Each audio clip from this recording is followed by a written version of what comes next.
जय श्री श्याम। आज की ये कहानी जो है ना, जिनकी ये कहानी है उन्होंने कहा है कि उन्होंने खराब समय अकेले ही देखा है। दोस्त बहुत बनते हैं, रिश्तेदार बहुत बनते हैं। इनका कहना है कि हमने अब जीवन में कोई दोस्त कोई रिश्तेदार बनाना ही नहीं, क्योंकि एक खाटू श्याम बाबा जी ही हैं जो हमारे अपने बनते हैं, बाकी सब पराये हैं। जय श्री श्याम। कैसे हो श्याम भक्तों? आशा करती हूँ कि बाबा श्याम जी की कृपा से आप और आपका पूरा परिवार कुशल मंगल होगा। आज का जो बाबा का चमत्कार है, इसे सुनकर आपकी भी आंखें नम हो जाएंगी। अगर आपको बाबा श्याम का ये चमत्कार अच्छा लगा तो वीडियो को लाइक शेयर ज़रूर करना और कमेंट बॉक्स में जय श्री श्याम ज़रूर लिखा करें। क्या पता आपका ऐसे लिखा हुआ जय श्री श्याम बाबा श्याम जी को मंजूर हो जाए और वो आपकी भी मनोकामना को पूरा कर दें। आज की कहानी कपिल और सोनम की है। कपिल और सोनम जो है अपने घर से जो है ना, मतलब कि नाराज़गी में घर से बाहर आ गए थे। उनकी शादी को तकरीबन 3 महीने हुए थे। घर वालों के मतलब आपस में जो घर वाले हैं उनमें आपसी मतभेद हो रहा था। जो बड़े भाई हैं उन्होंने काफ़ी सारी जिम्मेदारियां दे दी थी। जो घर की बड़ी बहू है वो जो ये नई भाभी आई थी उनसे दुनिया भर के काम करा रही थी। इनको परेशान सा किया जा रहा था, तो इसीलिए माता पिता ने भी इसीलिए फिर परेशान मन से बोल दिया कि चलो तुम ना अपना कोई अलग से घर देख लो, किराए की तुम जो है चिंता मत करना, हम तुम्हें 1-2 महीने का जैसा भी होगा रेंट जो है ना दे दिया करेंगे। कपिल और सोनम जो हैं वो सीधे भी हैं। आज की डेट में इतना सीधा होना भी नुकसानदायक होता है। इन दोनों ने बहुत कोशिश करी एडजस्टमेंट की, लेकिन नहीं हो पा रही थी। तो माता पिता ने भी इसीलिए इनके फेवर में ये बात कर दी कि बेटा 3 महीने के लिए हम कोशिश करेंगे कि तुम्हारा जो किराया है हम उठा पाएँ। इनके 3 महीने शादी में हुए थे, तो अभी इनकी फैमिली जो शुरू ही हुई थी कि इनके घर में इतनी अड़चनें आ गई। इनके घर में ईश्वर की पूजा पाठ भी होती है, लेकिन ईश्वर जो है ना, सामने वाले की वो जो नेगेटिविटी है उसको नहीं बदल सकता, चाहे घर में जो है ईश्वर की पूजा हो रही हो। ऐसा नहीं है ना कि आप भगवान के आगे हाथ जोड़ रहे हो लेकिन आपके मन में अगर उल्टी सीधी बातें चल रही हैं, छोटे बड़े का आपको कोई लिहाज नहीं है, पर तो भगवान के आगे हाथ जोड़ दिया और फिर घर में आके उल्ट सुलट बोलना शुरू कर दिया। माता पिता की इज्जत ना करो और मंदिरों में जाकर दान दक्षिणा करो, जब गरीबों को खाना खिलाओ। तुम्हारे माँ बाप घर में भूखे बैठे हैं तो तुम्हारी पूजा जो है कैसे सत्कार होगी? आज ना कल तुम्हें कोई ना कोई परिणाम रूप में जो है ना देखने को मिल ही जाएगा। कपिल और सोनम को घर से बाहर आए अभी 5 दिन हुए थे। इन्हें एक कमरा मिल गया था। जो कपिल है उसकी जॉब लगी है ताज़ा ताज़ा। तकरीबन 5-6 महीने हुए थे। सोनम जो है वो भी स्कूल में जाकर टीचर के लिए अप्लाई कर ली थी। शादी से पहले इसे तकरीबन 11 साल का अनुभव था। कपिल ने अपने कई दोस्त मित्रों से बात करी थी कि किसी स्कूल में जान पहचान है तो कोई इंटरव्यू वगैरह करवा दें। हर किसी ने बोला तो बहुत बहुत बड़ी बड़ी बातें करके कि हाँ भाभी को यहाँ से करा दो, वहाँ से करा दो, जॉब लग जाएगी, लेकिन हुआ किसी से कुछ नहीं। बातें बनानी तो बड़ी आसान है, लेकिन जब ज़रूरत पड़ती है तो फिर पता चल जाता है कि आदमी का कितना कॉलर ऊंचा है। जब इनकी किसी ने मदद नहीं करी तो इनको इस घर में 15 दिन हो चुके थे। माता पिता का फ़ोन आ जाता था लेकिन ना बड़ा भाई पूछता था और ना ही भाभी। सोनम को जॉब के लिए ट्राई करते हुए भी काफ़ी समय हो गया था। सोनम भी धीरे धीरे थक रही थी। सोनम ऐसा कहती थी कि शायद मैंने आपसे शादी कर कर आपकी ही किस्मत ख़राब कर दी। आपको आपके बड़े हुए परिवार से ही मैंने आपको अलग करा दिया। तो उसने कहा कि नहीं नहीं, ऐसा नहीं है, हम अलग नहीं हुए हैं। मेरे माता पिता बचपन से ही मुझे बहुत प्यार करते हैं और आज भी करते हैं। इसलिए नहीं कि वो मुझे किराया दे रहे हैं। मैं जानता हूँ कि माता पिता की मजबूरी है, वो बड़े भाई से अलग नहीं रह पाएंगे क्योंकि वो मुझे खुश देखना चाहते हैं। तुझे और मुझे जो है ना वो कामयाब होता देखना चाहते हैं। और माँ ने मुझे काफ़ी समय पहले ही बोल दिया था कि जब तेरी शादी होगी तुझे अलग रहना पड़ेगा, आज नहीं तो कल तुम्हें अलग रहना ही पड़ेगा। तो मैंने कारण पूछा तो इसने बोला कि जो बड़ा बेटा है वो सरकारी नौकरी पर है, उसे कभी नौकरी की ज़रूरत होगी नहीं, और जो बड़ी बहू है उसे कभी नौकरी करनी ही नहीं। जहाँ ऐसा कह सकते हैं कि उसे परिवार से कोई मतलब नहीं है, जो पति कमा रहा है वो मैं ही खर्चूंगी, वो मेरा ही है। और माता पिता ने उनकी इच्छाई के लिए ऐसा उन्हें बोला था कि तुम्हें जो है ना आगे बढ़ने के लिए अलग रहना ही पड़ेगा। अगर जो है ना हम घर पर रहेंगे तो तुम्हें हमारे बारे में भी सोचना पड़ेगा। कम से कम यहाँ हैं, अपना घर है, और माता पिता का यहाँ से ना जाना ही बेहतर है।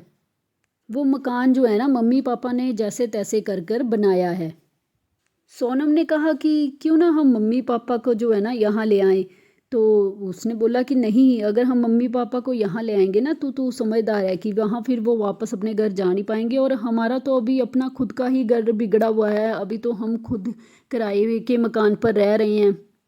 ये दोनों का मन भी साफ है, इच्छा भी है माँ बाप को लेके आने की और साथ रहने की, लेकिन किस्मत जो है ना साथ नहीं दे रही। इनके इस पूरे घर में एक कमरे का मकान है, एक वॉशरूम है और एक छोटा सा किचन है। अब सोनम ने जो है ना अपने घर में अपने रहने के लिए जगह को छोटा कर दिया और एक जगह को सजाने लगी। कपिल ने पूछा कि ये किस लिए जो है कर रही हो तुम। उसने बोला कि इस दीवार के साथ जो है मैं ईंटें लगाकर थोड़ा छोटा सा चबूतरा बनाकर मैं इस पर अपने भगवान जी स्थापित करूंगी। इसने कहा कि हम कोई भगवान जी तो लेकर नहीं आए, तो बाजार से हमें भगवान जी लेकर आने पड़ेंगे। कपिल जो है ना अपना बटुआ खोलकर देखता है कि कुछ पैसे हों तो भगवान जी लाने हैं। तो उसने बोला कि सोनम ने कि आप ने भगवान जी नहीं लेके आने बाजार से, लेकिन हाँ थोड़ा सा सामान ज़रूर मेरे को चाहिए। भगवान जी की जो प्रतिमा है यानी कि फ़ोटो है वो मैं खुद बनाऊंगी पेंट कर कर।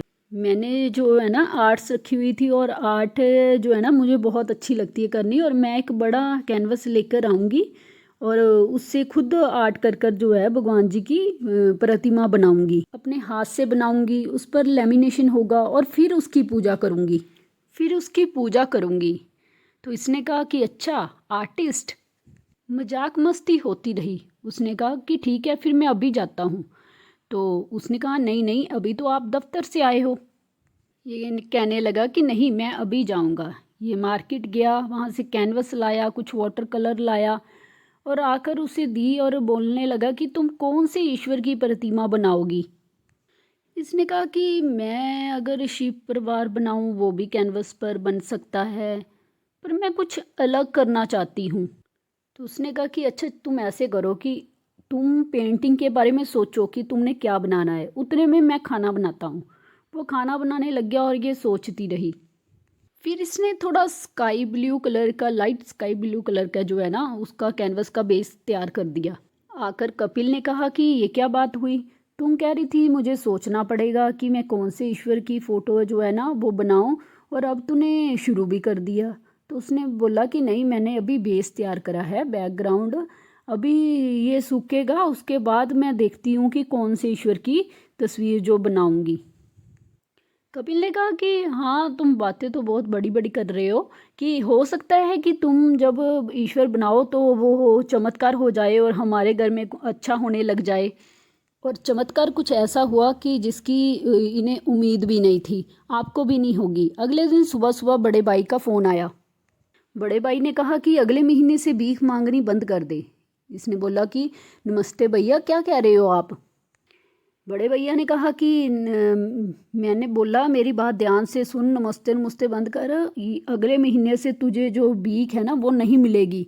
ये जो तू किराया ले रहा ना ये नहीं मिलेगा तेरे को अगले महीने से। उसने बोला कि मम्मी पापा तुझे जो किराए के लिए पैसे दे रहे थे वो बस अब नहीं मिलेंगे, बस 3 दिन में तेरा महीना ख़त्म हो जाएगा, तो आगे से तू खुद ही देख ले, अब जो नहीं मिलेंगे पैसे। उन्होंने बोला कि मम्मी पापा ने तो बोला था 2-3 महीने के लिए मुझे रेंट वो देते रहेंगे। तो उसने बोला बस अब नहीं मिलेगा तुझे, तू अपने आप देख क्या करना है तूने। उसने बोला कि नहीं मैं कैसे दूंगा किराए के पैसे। तो उसने बोला क्यों, तुम नौकरी नहीं करते हो, जो तुम नौकरी करते हो उससे कमाओगे, उसी को मकान मालिक को जो किराया दे देना। तो ये बात स्पीकर पे हो रही थी। तो इसकी वाइफ ने कहा कि ठीक है आप कह दो कि ठीक है। तो उसकी वाइफ ने कहा कि मैं आप बोल दीजिए। तो जब उसने बोला ना उसके बाद इसने बोला कि ये तूने क्या करा दिया, तूने ऐसे क्यों भैया को मेरे को बोलने दे दिया भी हाँ ठीक है हम खुद कर लेंगे। तो उसने बोला कि मुझे पता है जो आपकी ये जो तनख्वाह आती है उसमें से जो आप भैया के मोटरसाइकिल की किश्त भरते हो ना वो आपकी ही सैलरी से जाती है, मुझे सारा पता है, बस मैं कहती नहीं हूँ। इसने बोला कि ये दो भाइयों की बात है, तुम बीच में क्यों आती हो।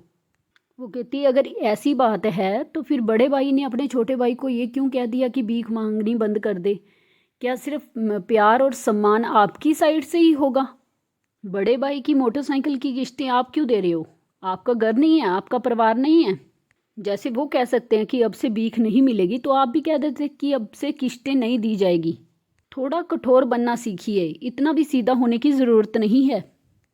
इत्तेफाक से अगले ही दिन जो मोटरसाइकिल की किश्त देने का दिन था, इसने जो है ना किश्त नहीं दी, तो वहाँ फ़ोन चला गया। बड़े भाई का फ़ोन आ गया कि तूने मोटरसाइकिल की किश्त क्यों नहीं दी। उसने कहा कि भैया जैसे आपने मकान के पैसे नहीं दिए वैसे ही मैंने किश्त नहीं दी। उसने बोला बड़े भाई ने कि अगर ठीक है ऐसी बात है ना तो मोटरसाइकिल को चाहे मैं फेंक दूँ चाहे कुछ भी करूँ, लेकिन आज के बाद तू घर में नहीं आएगा। उसने बोला ठीक है भैया जैसे आप कहो। बड़े भाई ने कुछ इतने अजीब वर्ड यूज़ करे ना कि ये बोलने को मन भी नहीं कर रहा। उन्होंने बोला कि अगर तूने यहाँ पर फ़ोन करने की कोशिश करी और बुढ़े बुढ़िया से मिलने की कोशिश करी, अपने माता पिता के लिए वो ये शब्द इस्तेमाल कर रहा था, अगर इन बुढ़े बुढ़िया से तुमने बात करने की कोशिश करी तो मैं इन्हें निकाल कर सड़क पर खड़ा कर दूंगा, फिर पाल लियो इन्हें। इसने बोला कि भैया अगर और कोई बोल रहा होता ना मेरे माता पिता के लिए ऐसे वर्ड तो मैं बता देता कि मैं क्या कर सकता हूँ, लेकिन आप मुझसे बड़े हो। मैंने बोल आपसे सुन लिए लेकिन दोबारा नहीं सुनूंगा। और इसने फ़ोन रख दिया। अब ये गुड़िया जो है रोज़ कैनवस को देख रही थी कि मैं कौन से भगवान जो है इस पे ड्रॉ करूँ। इसके जो मकान मालिक हैं वो बहुत ही भले हैं। एक दिन वो इनके घर आए और आके कहने लगी कि बच्चों तुम दोनों ने हमारे घर ज़रूर आना है, हमारे घर में पाठ है, अगर तुम्हारे पतिदेव नहीं आ सकते तो तुम ज़रूर आइयो। कहा ठीक है अम्मा जी। तो अम्मा जी पूछने लगे कि गुड़िया तुम उदास क्यों लग रही हो। तो उसने बोला कि ऐसे मैंने कैनवस पे भगवान जी की फ़ोटो बनानी है पर मुझे समझ